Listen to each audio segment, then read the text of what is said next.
I just saw Dave Chappelle's new comedy special.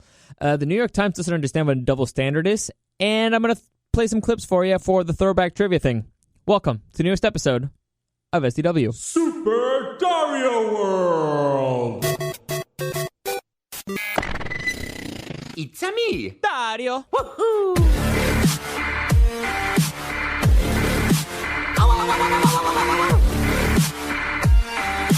Let's go! So, besides the Dave Chappelle special yesterday, I started watching The Dark Crystal. The new Dark Crystal, Age of Resistance.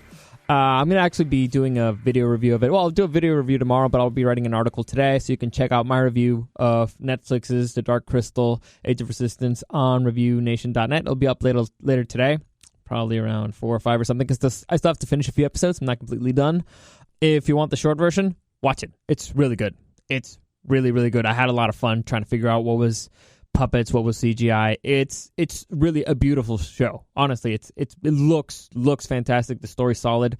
For those of you who are wondering, do I need to watch the original movie? Is it better if I don't watch it? Blah blah. That's a harder question to answer, because a part of me wishes that I didn't know what was going to happen, because this is a prequel. Remember, this is a prequel from the original Dark Crystal movie. So a part of me wishes that I didn't know the destiny of a lot of these characters, but another part of me is enjoying the build up to see how things are set up for the next movie, for the movie, how the world became the way it was. So it's enjoyable both ways. That's what I can say. It's enjoyable both ways. One way, if you've seen the other movie before, you kind of get you get what it's about a little bit better. The other way, it's a little bit more surprising, I imagine, because I saw it with somebody who'd never seen the show before, who didn't see the movie before. So it's enjoyable both ways. The point is, it's a really good show. And I saw a headline, somebody calling it Game of Thrones but with puppets. I don't feel that's actually fair. Visually, yes, it's as visually as impressive visually as Game of Thrones for sure. Storylines, it doesn't make any sense. That's not a fair comparison. It's completely different, but it's really good. It's really good. Might be even better. Anyway, I'll give you the full review later on today. But before I forget, let me just give you a quick reminder that you can listen to the podcast in the iHeartRadio app. Just type in The Show Presents Super Dario World. Find it right there. Or you can find it on YouTube, SoundCloud, and iTunes as Super Dario World Podcast. I forgot my own name. Jesus Christ. I'm still a little sick, so I'm not completely there yet. And also, I'm a little bit upset. Today, I'm upset. Well, not really. Well, yes, a little. First off, I want to get into the Dave Chappelle thing. I saw the new Netflix special, the new Dave Chappelle Netflix special, Sticks and Stones. It is fantastic, phenomenal. Dave Chappelle knocks it out of the park. I love it. Dave Chappelle does not give a fuck about anything or anyone. It's like he picked the topics that he knew specifically were going to piss everybody off. Imagine if everybody said, you know what, you shouldn't talk about this on your show. You shouldn't talk about this on this. You try to avoid these topics. These are landmines. Dave Chappelle, just grabbed a sniper and just aimed at every single one of those. He's like, fuck it, I'll deal with this. I'll find a way to make it funny. So in a way, he's just flexing his comedy muscles and just basically just look. He's daring every single comedian out there. Like, what bitches? What? I did it. What? You don't have the. I did it because you don't have the balls to do it, bitch. What's up? So I thought it was great, man. If you're woke and if you're too sensitive or something, watch it anyway. Don't be a little bitch. But it was comedy. Honestly, the thing about Dave Chappelle, he's a really smart dude. He has a very interesting way of seeing the world. And so in other specials, he's just trying to impart wisdom. In this one, his message is pretty clear. Stop being fucking ridiculous. It's just comedy. Enjoy comedy. I don't want to get into the jokes that he does, but he makes fun of everything and everyone, and that's how comedy should be. I've said this multiple times before on this show. It's a joke. It's a joke. You should just take it as a joke. And it's what was, I think it's the Office line, like, I shouldn't have to apologize for a joke. It's a joke. Now, there's a time and a place for a joke. I get it. Maybe at work, certain types of jokes are not appropriate. But if you are doing a fucking stand-up show, that is the time to make a joke about anything. Anything. So good on Dave Chappelle, man. Good on Dave Chappelle for finding a way to do it, for having the balls to do it, and for not giving a fuck. Honestly, it's a great special just for that. And I've saw some headlines that, Dave Chappelle, like, he's making fun of this, making fun of that. How dare he? Good. You know what? Good. You should. Nobody is above being made fun of. Nobody. If you think that you are above being made fun of, then fuck you. Your ego is way too high. You need to be taken down a peg. So, yeah. Anyway, so this leads me to something else. Because Dave Chappelle, in the stand-up, he talks a little bit about Kevin Hart. Now, if you guys remember Kevin Hart, he's a comedian. He's kind of popular. You may have heard of him. He's a little dude. So he had a dream of hosting the Oscars. That was his dream, right? And so because of a few tweets, that people said, no, those were homophobic, blah blah. And then he had the Oscars told him, you have to apologize if you want to host the Oscars. And Kevin Hart said, no, I'm not going to apologize. It was a joke. And then afterwards he apologized, which is a completely different thing. But it's the point is, a few tweets and the media just went at the guy. The dude was about to accomplish one of his life's dreams, and they just went after him, but horribly so. And the media reported on all this. And they've been doing this thing for a while with a lot of people, where they go back. If you're about to achieve success in some way, somebody is going to look into your past, and they're going to dig, and they're going to try to find whatever they can, and they're going to try to destroy you with it, because it's obviously something that you said 10 years ago is what you believe now, right? That's how things work. Something that you said in the past, it stands up today because you said it. And you cannot be forgiven for it, even if you apologize for it, even if you learned something from it. No, you cannot learn. You cannot change. We don't believe you. Why? Because we're better than you. We think you're we think we are morally superior to you. So, fuck you. Anyway, I remember the first time I actually noticed this, and the first time I was actually upset, because I'm not a Twitter guy. I hate Twitter. Twitter to me is just the garbage. It's just a whole lot of hot garbage, and a lot of garbage people doing a whole lot of, well, it brings out the worst in people. There's a thing called phone cojones, where people, get ballsier on the phone because you're not seeing somebody. Well, on Twitter, I think that's even magnified. So I think it's just a lot of people have Twitter cojones, and in real life, they would never say some of the things that they say. They would never confront you the way that they do. They just, I don't know, it's like, it's hiding. They hide in the masses of Twitter, and the fact that they don't have to show their face, and the fact they don't have to look the other person in the face when they say certain things. So I've never been on Twitter. Well, I have a Twitter account because a professor forced us to open up a fucking Twitter account. This dude was an asshole. I mean, he was a decent professor, but what he did was an a-hole move. So he forced everybody. It was a film class. It was, what was it? Native Americans in film, and so what he did was he showed a movie pretty much on every single one, and we had to, after every single movie, we had to post a tweet about it and tag him. So basically, the dude wanted to get followers, and in a way, you're like, oh, okay, that's cool. I mean, instead of having to write an essay on the movie, I can just write a tweet. It's great. Some people like that. People like me, I'm like, I don't want to open a fucking Twitter account just for class. This is stupid. Also, I don't know how it works. I don't like it. I don't enjoy it. I don't like any of these things. But I opened it, and I have a few tweets up there, and they're all about Native Americans in film, and one about Boba Fett. So if you ever find it, I think it's out there in the Twitterverse somewhere. The point is, I don't like Twitter. And that's the only time I've ever used it. So I can't say that I've never used Twitter, because I have. I used it then. Anyway, back to my point. So I've stayed away from it because to me it's always just seemed like hot garbage. Complete and total hot garbage. And honestly, I thought that Twitter was dying. I think that President Trump is the reason why Twitter is still a thing. Like, he made it come back in a big way, because I thought it was on the way out. But apparently Trump made it a thing again. I'm speaking out of ignorance here, because I don't know how Twitter works. Well, I do know how it works, but it doesn't matter. Anyway, so the first time I actually heard about this, actually people going back through your old stuff, through your old post, was, and I complained about this on the show once. It was last year. It was at Comic-Con, and James Gunn got fired by Disney because of old tweets that he did, old jokes.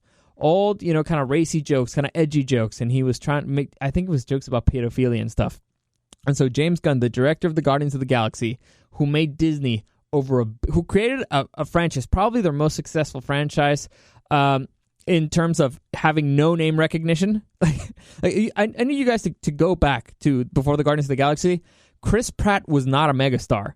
Batista was not a star. Zoe Saldana, maybe a little bit. Who else? Well, they got Vin Diesel as Groot to give it a little bit of star power, and then they also got Bradley Cooper also as a voice character to give it a little bit more star power. But the leads, I mean, the guy who's showing his face, Chris Pratt, was almost a nobody. Well, he was in Parks and Rec, but he was not Chris Pratt that he is today. Like, this was his first big franchise. And so it's a franchise of superheroes that nobody had ever heard about. Unless you're a deep Marvel guy, nobody knew who the Guardians of the Galaxy were. They had no idea. And you got kind of a bunch of nobodies doing it. Well, it's weird because Bautista, Saldana, and Chris Pratt all have name recognition, but they were B actors at the most. Some of them you could argue they were C level still, but they were still nobodies. And so this guy takes a franchise of nobodies, we could start the Guardians of the Galaxy, who nobody had ever heard of, and he grabs a whole bunch of not superstar actors, of B-level actors, maybe. Well, I don't mean B in terms of their quality of actors. I mean B as in terms of popularity or star power at that point. Anyway, and he turns it into $1 billion franchise. And so to me, that proves that it was the most successful franchise so far, because right now it has the best future. I think it has the best future right now. At least it's the movie that Guardians of the Galaxy 3 is the movie that I'm looking forward to the most right now in the MCU.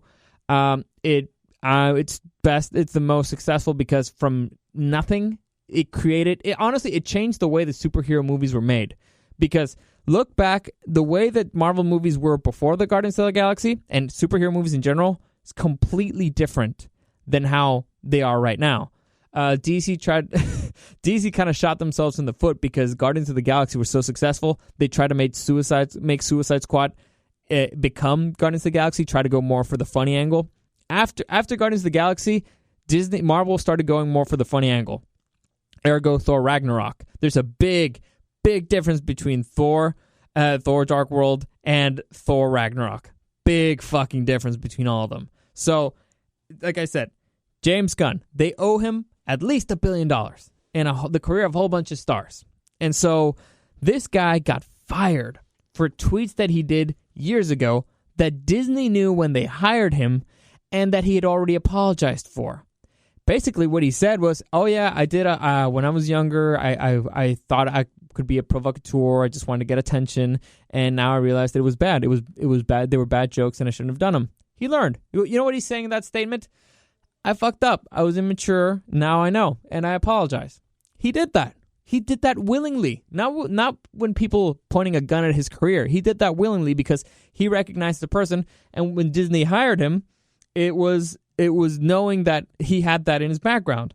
Now, years later, somebody gets a hold of those old tweets and starts complaining about it, and Disney fires him. Now, fortunately, that thing worked out. Disney hired them back again because the backlash was so huge. Like, even the movie stars were considering not going back to the franchise. That Bautista said, I'm not sure if he said it, but I think he did. Well, he alluded to the fact that he would not want to return if they did not hire James Gunn back. So there was a lot of blowback from a lot of sides. Well, but basically from the other side. The point is, here, the media ran with that story. Now, I don't know if you guys know this, but that's not really a story. That's, if I go into your past and I find some tweets and then I make a news story about it, that's me creating news.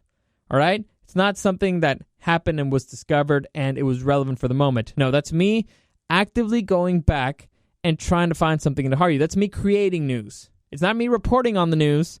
It's me creating the news. I don't know about you guys, but I think the media's job is to report the news, not to create it. Now, there's certain investigations that need to be done, for sure. But why are you going into some person's past and harming them on something that was a joke? They're very clearly jokes. They're not good jokes, but trying to hang somebody on that is just never seemed right to me. Because I understand. I have a really fucked up sense of humor, and I don't know. We've always thought that it's a Mexican thing, because I don't know if you guys know this, but I'm Mexican, and we make fun of everything. Literally, nothing is out of bounds. We'll make fun of everything. We'll attack every single thing, and we actually I've joked with friends that we were raised, with bullying. Like our families bullied us our entire lives, and it's great because we literally attack each other and everything. The person who probably has attacked us the most or most harshly is our grandma. Like, well, that's not true. My dad thinks he's funny, but no. But my grandma all out of nowhere sometimes get some singers in there, and you're like, oh, what the hell, grandma? You're supposed to be, like nice and protected and stuff, but no. The point is, it's a free-for-all, and it's always been fair, and that's the environment. I like I said, I like saying Mexicans because my family's Mexican, and so to me, that's how they are. But most of my friends, at least the environment where I grew up in, everything is open season. You can make fun of anything. Now, you can be an asshole for making certain jokes. Granted, that is a risk you're willing to take, but you're not trying to... The point is, you can't take it personally, and my mom always told me, like, if you're going to dish it out, you got to be ready to take it. So if you're going to make fun of something very horrible, you have to be ready for somebody to make horrible jokes about you. If you're going to dish it out, you're going to take it. It's a two-way street. Mutual assured destruction or mutual enjoyment. So in conclusion to that, pretty much, it's just a joke. Enjoy it. Anyway, this brings us to the New York Times. Now, the New York Times is the biggest newspaper in the country. Now, I get it. Newspapers are dying, but the New York Times still has name recognition, and they have a website and everything. So the New York Times, in terms of money, it's still doing fine. Their credibility right now is kind of in the crapper. I think media in general, the credibility of the media right now is kind of in the crapper.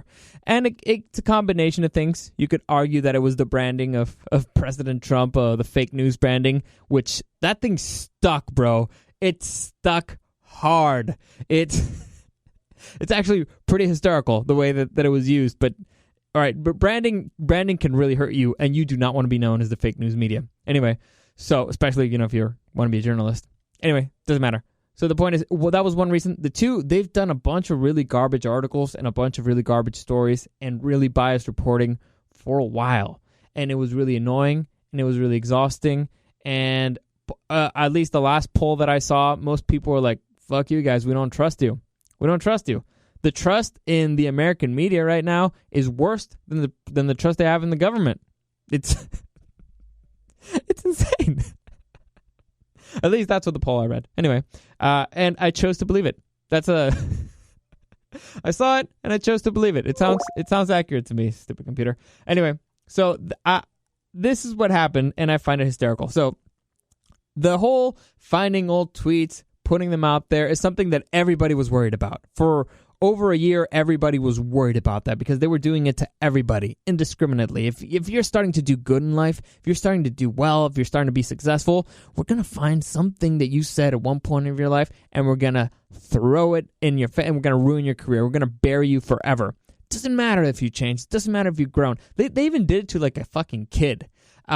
Off the top of my head, I don't remember his name, but it was one of the kids who survived the Florida shooting, and he did not get. And he was in a private conversation with a group of friends, and they made some racy jokes, and then all of a sudden he can't go into Harvard anymore after he'd already declined going into certain other colleges and scholarships in other colleges, and now Harvard says, you know what, we can't let you in. So he tried to get what's it called? Well, he tried to get in still. Well, because appealed. He appealed it, and he sent a letter to the college of because I think it was racist jokes, but it wasn't necessarily him.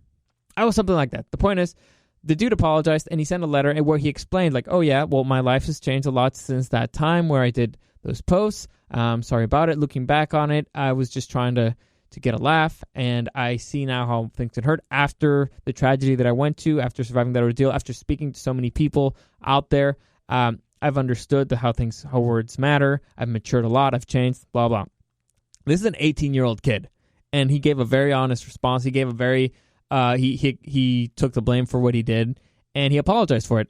Well, to the media and to Harvard, that was not enough. He was a vicious, brutal racist, and so his life must be over at 18, right? That was the thing. No apologies. Even we'll demand an apology from you, but we won't accept it. We just want to see you grovel. We want to see you grovel at our feet, and we want to stick our nose up and admit and know that we're better than you. Just going to throw our nubs up in the air right in front of you and spit at you because you are acknowledging that we are your moral superiors. That's what they want, pretty much. And honestly, fuck you guys. But so that leads us to this week. It happened earlier in the week. I did not get to it because on Monday I have the Game of Thrones thing. Yesterday I wasn't feeling that well. Tuesday, what did I do? I don't even remember. My brain's still mush. But anyway, that leads us to this week. And apparently a group of activists from the right, I believe it's a group that supports President Trump, the point is, a group from the right started collecting a whole bunch of tweets from reporters of the New York Times, saving them, and doing the exact same thing they did to everybody else. And they've started releasing them, and it's been a whole big fucking deal. Because now, the standard that they created has been applied to them. They created the standards that the thing that you say in the past should be how we judge you for all eternity. And they take things out of context, and they will try to destroy you for it because, I don't know. Honestly, I don't know why they do it. Are they evil? Are they petty? Are they just idiots? I don't know. They just, what? They get pleasure out of destroying people? I don't get it. The point is, the standard that they created has been turned on them. And guess what? Everybody's got skeletons in their closet. And Twitter, I said, is a fucking shithole. So if you give somebody enough time, they will go through all your stuff. And they created a whole bunch, like a dossier of it. And they were just biding their time. And they released it when the time was right. And so some of these tweets are bad. Some of these are horribly bad. But anyway, here's the thing. The New York Times said a statement. They released a statement afterwards. And here's where things get interesting. So if I were the New York Times, I would have taken this as a learning moment, as a teaching opportunity for yourself. All right, there's one thing that I hate in the world. Well, I hate a lot of things. What am I even saying? But one thing that really grinds my gears, a pet peeve, is hypocrites. I hate hypocrites. And I fucking hate double standards. It grinds my gears. Now, I admit it, I'm human. I sometimes do double standards. But the moment that I'm called out on it is usually I do a double standard because I don't realize that I'm doing it. I try really hard not to. If I try to keep everybody under the same standard, which is mine, I'm not going to judge somebody who does something that I would do in that situation. And I will not tolerate somebody who would do something that I wouldn't do in that situation. That's pretty much how it's the easiest way for me to do it. I try really hard to put myself in the person's situation. But again, I'm putting myself in the situation. I'm holding you up to my standards. You're like, oh, yeah, well, that's not fair because, maybe you're a little bit more educated on something. Or maybe you're like a little bit, I don't know, smarter than he is. Or maybe you just, you're a little bit luckier. Yeah, I don't care. I hold you up to my standard for two reasons. One, it's the only one that I know. I can only be sure of the things that I would do in certain situations. I can only know, like, my own head, for sure.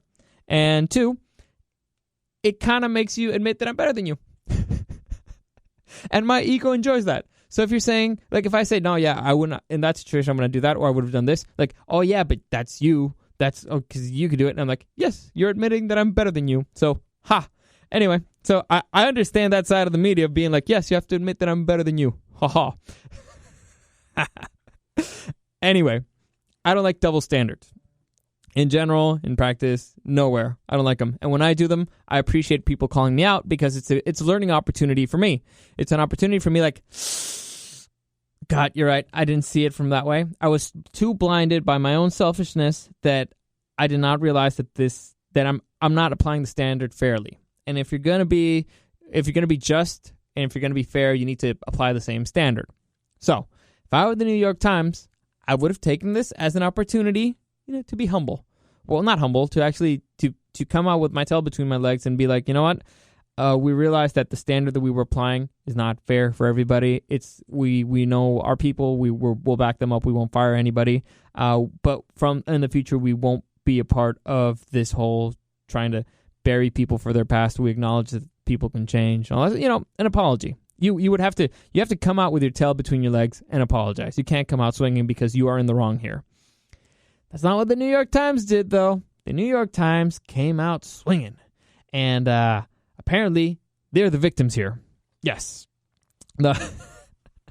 They are the victims because somebody else dared to publish their own words, dared to remind people that, hey, you know, that guy said that. How dare you? How dare you remind people of the bad things that I said in the past? That's my job. That is what I do. And it only counts when I do it because I am a journalist. And that sounds ridiculous to you. It's because reality is stranger than fiction. Here's kind of pretty much what happened. I'm going to read a few statements, and they're going to be alternating between statements from the New York Times and one of the editors of the New York Times. So here he goes. The first one is, the material publicized so far, while in some cases stripped of context and presented in misleading ways, has proved authentic, and much of it has been professionally harmful to its targets. No fucking shit.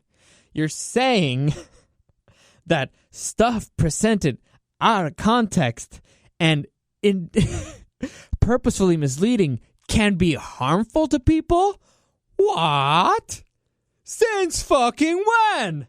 You guys have been doing it for years. So far, nobody's been harmed, right? Only vicious, brutal racists and homophobes and...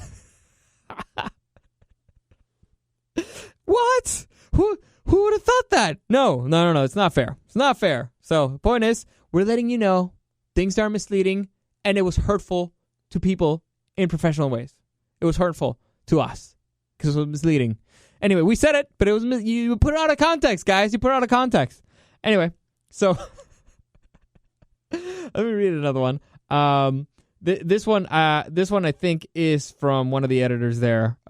The goal of this campaign is clearly to intimidate journalists from doing their job, which includes serving as a check on power and exposing wrongdoing when it occurs. Now, clearly a campaign to intimidate journalists for doing their job. I agree on the part that it's a campaign to intimidate journalists. I 100% agree. But they're intimidating them not from doing their job, but from doing a bad fucking job and doing this exact thing to other people. You were the guys who were doing this. You were the guys. I remember. You did this several times. And so what they're trying to show you is everybody's got fucking skeletons in the closet, guys. So stop doing this to everybody else. Stop fucking trying to kill people for stuff that they said years ago as a joke. Now, but it's different because now it's happening to them. Aha! That's the difference. See, I'm trying to do my job. And my job is to serve as a check on power and exposing the wrongdoings when it occurs. That's not your fucking job. Okay? I said it. Your job is to report the news. Your job is not to create the news. Your job is not to expose power. Your job is not to check power. You report on the news, okay? Now, you get to pick. Here's the beauty. You get to pick what is newsworthy. Digging up other people's old tweets is not news. It is not news. Now, exposing wrongdoing when it occurs, yes. I will give you that.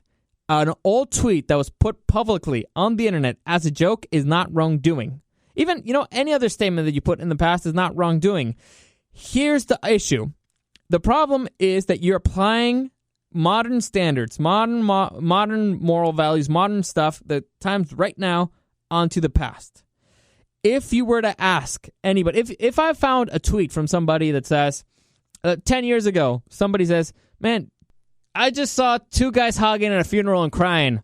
What fags? Or something like that. Something ridiculous. Something completely ridiculous. Anyway, modern standards would be like, oh, that's homophobic. That is a homophobic thing to say, a homophobic slur. Back in 10 years ago, 2009, nobody cared. All right? It was a word that you could say. Now it apparently matters. I still don't give a fuck. It's still a funny word to say. And to me, if a word is funny, I don't care. Anyway, so what was I saying? Oh, yeah. So if I met the person who said that tweet now, or let's say I found that tweet, well, my question I would not be like, oh yeah, well, this homophobic son of a bitch did this, and so he's still homophobic. No, I would ask him, well, what do you think of that tweet today? Like, Are you actually, in fact, homophobic? That you can ask a person. Here's the thing. You can ask a person what they meant, right? If it's like, oh, yeah, well, I thought it was funny at the time. Now I can see that it might have been hurtful. I'm sorry. I've grown as a person. I honestly, now the person that I am now wouldn't have done it. But a part of me is like, okay, well, I learned something from it, so it made me a better person, blah, blah. It's viable. Or if they double down, you're like, all right, well, then he is homophobic. So you ask them. You can ask somebody how they feel about something today. It doesn't matter how you felt about something 10 years ago. People are allowed to change their minds. I change my mind all the time on things, and it's usually because of a good argument. And so that's what I try to present, good arguments. Now, I'm kind of all over the place because that's the type of person I am, and I talk too much. But in general, I try to keep certain arguments concise, and I try to apply the same standards. And here the standard is, if I expect somebody to not judge me based on something that I said 10 years ago, but on something that I did today, or, because you can change from yesterday. You can learn something new today that makes you a different person from yesterday. But the point is, if I'm expecting somebody to take that consideration with me, I will give that consideration to other people. I will give you the benefit of the doubt and that you realize that you were wrong if you genuinely show that you've learned, if you've genuinely shown change, learning. It's a beautiful thing to learn new things, especially when you were very, very wrong. It's embarrassing. I get it. You can sometimes realize that you were extremely wrong about something, and it sucks having to admit it, but people can do it. So my standard is I'll give you the benefit of the doubt, and I'll ask, so you should do the same for me. Now, what the New York Times is saying is, no, we're not giving you the benefit of the doubt. We know what it is. We know we're right. We're always right. But you are wrong. But they're trying to apply a different standard, basically. So when you do it to them, not cool. When they do it to you, totally cool, right? Because it's not happening to them. Anyway, I'll continue with reading this stuff because there's still a little bit meat on the bone there. So this is another spokesperson from another website that says, from CNN that says, and those working on their behalf threaten and retaliate against reporters as a means of suppression. It's a clear abandonment of democracy for something very dangerous. Another guy says, welcome to the age of digital brown shirtism. Okay. You guys started it! You started it! We were there! You know why your credibility is all the way down the shithole? You want to know why? You want to know why you got the fake news branding? It's because of shit like this. Because you have no fucking mirrors in your offices. You started it! You thought it was funny. Well, not funny, but you thought it was an applicable standard that you thought would never turn on you because you're our moral superiors. Guess what, dumbass? You're not. You're human, just like the rest of us.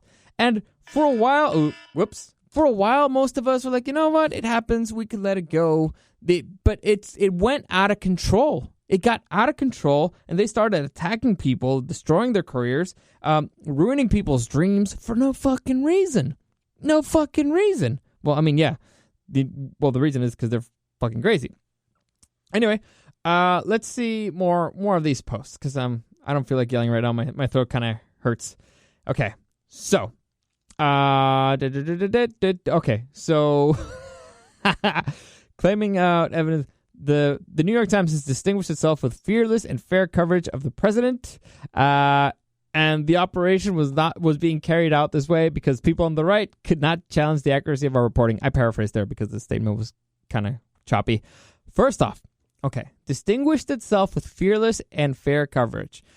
The fair coverage, I'm not going to give it to you because I've been watching and it's been kind of biased. It's been biased. It's been biased. But that's not what I have issue with. I have issue with the fearless part. Has distinguished itself with fearless coverage. Now, is there anything more annoying than somebody sucking their own dick? Is there anything more disgusting than somebody just, sucking their own dick in the cover of the New York Times? Like, yes, we're fearless. We're fearless. We're just, we're great. We're Superman. We're firefighters. We're the media firefighters. We're here. We are not afraid of nothing. Nothing. And just sucking their own dick. We're the best. We're so awesome. We're fair. We're objective. We're not doing anything wrong. Sucking. It's fucking gross and disgusting. Grow the fuck up. Now, that really doesn't have to do as much. It's just that I'm annoyed when people suck their own dick. I hate it when they do it. I really hate it when they do it, especially when you're in a position where you're supposed to be trying to, well, you fucked up, and it's coming back to bite you in the ass, and now you're sucking your own dick, which is gross. Anyway, let's continue. Now, the political operatives behind this campaign will argue that they are reporting on news organizations in the same way that news organizations report on elected officials and other public figures. They are not. They are using insinuation and exaggeration to manipulate the facts for political gain.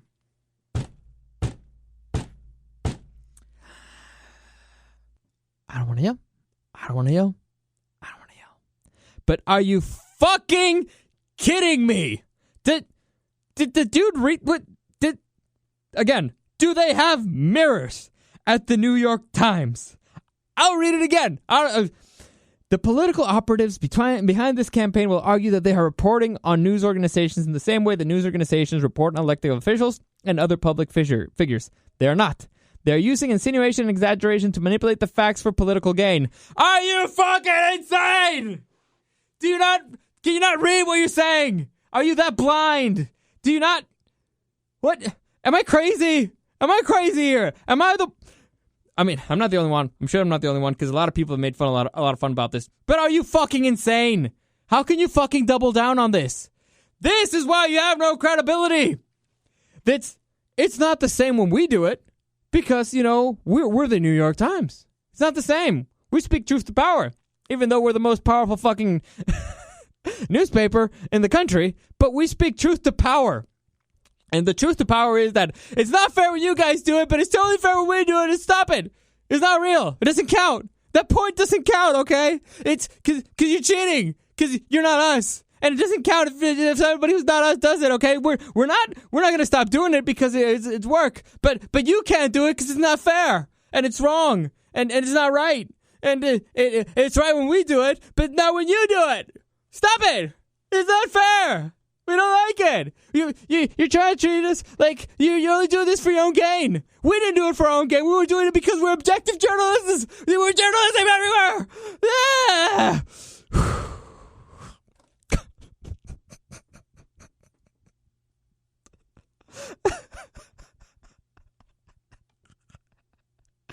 Oh my fucking God. How pathetic can you be? Jesus Christ. Oh my God. It's... Oh, how blind can you be? Seriously, I may buy a mirror and send it to the New York Times. I don't give a fuck. Actually, no, I'm not going to waste my money on it. It's, oh God. Point is, double standards everywhere. But it's fair because they're doing it. Not when everybody else does it. Not when the opponent does it. No, that's not fair. Cheating's not fair. It's like I'm counting cards over here, but it's not fair when you do it.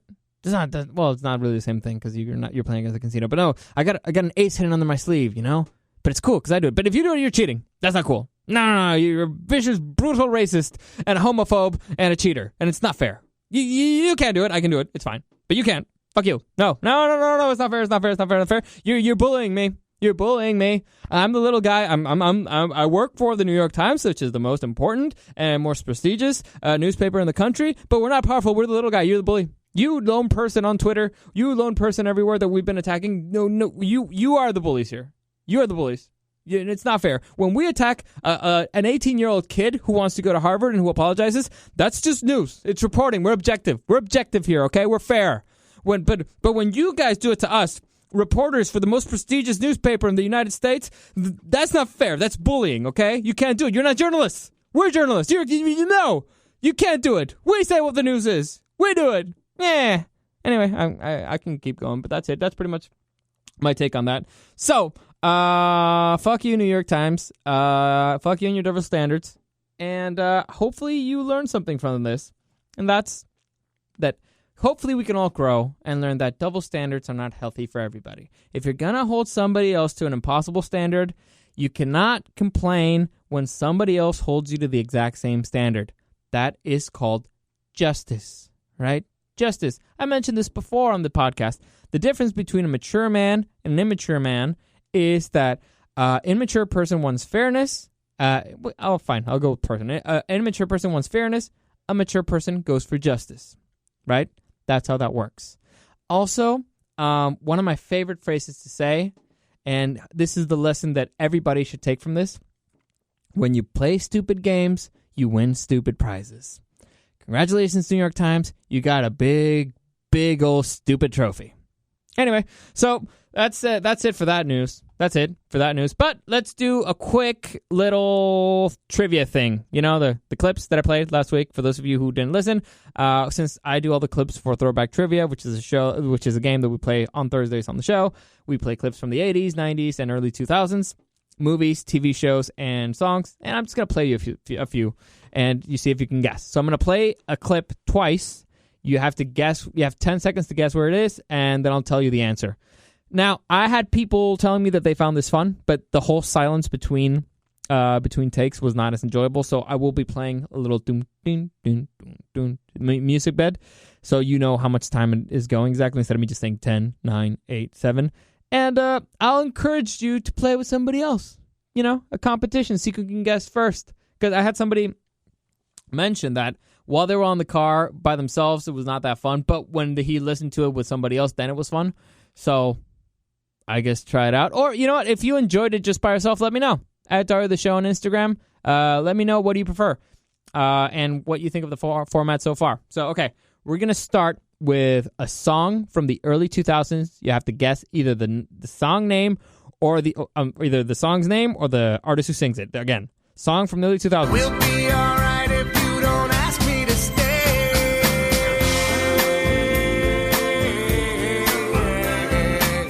I'll be the one to tuck you in at night, and if you want to leave, I can guarantee you won't find nobody else like me. All right, I kind of fucked up there. I hit the button a little bit too fast, but I'll play it again. Here we go. Song from the early 2000s. We'll be all right if you don't ask me to stay.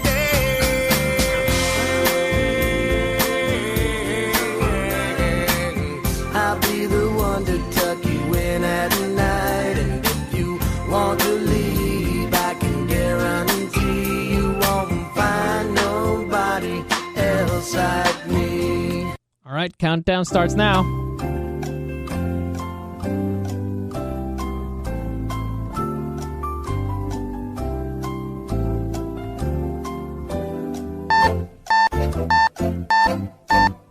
All right, that was Uncle Kracker with Follow Me. Uncle Kracker, Follow Me. Hopefully you got it right. We're moving on. This is a theme from the 80s. Thank you for being a friend. Travel down the road and back again. Your heart is true. You're a pal and a confidant. And if you threw a party. All right, that was a theme from the 80s. We're playing it once more. Thank you for being a friend. Travel down the road and back again. Your heart is true. You're a pal and a confidant. And if you threw a party. All right, timer starts now.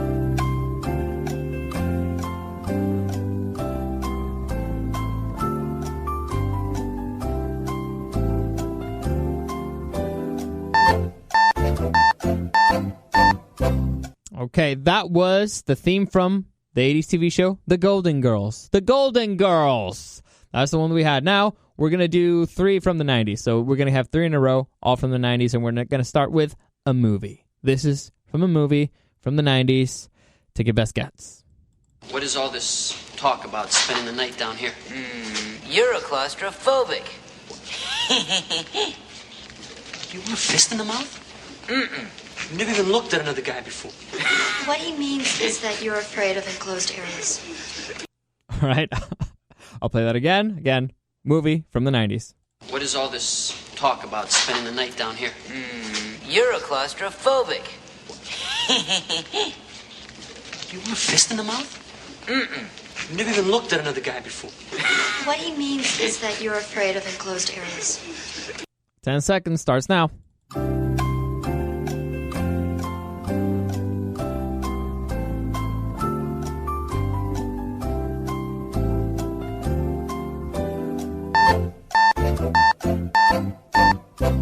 All right, hopefully you got that one. That is a clip from the Teenage Mutant Ninja Turtles live-action movie. It's actually pretty good. That was, I love that movie. It's great. The first one is way better than the second one. The second one is still fun, but the first one is phenomenal. I love that one. It's one of my favorite movies. Anyway, we're moving on. We're sticking with the 90s. Again, the last three are from the 90s, and we got a TV show theme.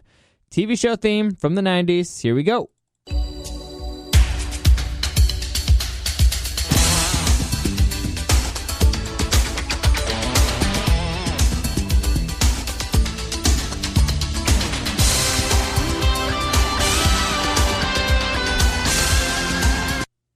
All right, let's play that one more time. TV show, theme, 90s, go.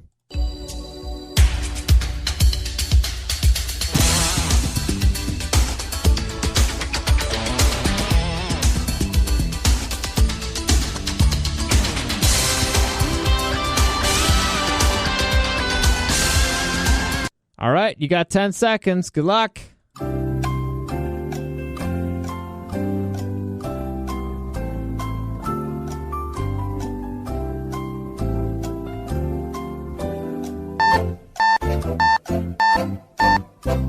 All right, that was the theme from the 90s TV show, the hit TV show, Melrose Place. Melrose Place, everybody. We're moving on. This is the last clip. Hopefully you got that right. This is our last clip. This is a song from the 90s. Good luck. Again, song, you have to guess either the song's name or the artist who sings it. Good luck. Hey, mommy, you know that I like it when you call me papi, but it seems like baby, you've been seeing another chico.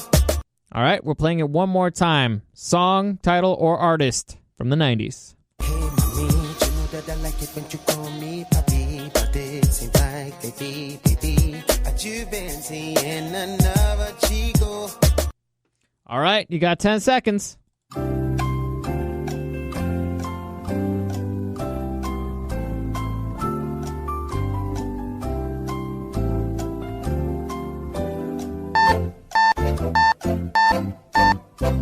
All right, that was Drew Hill with How Deep Is Your Love?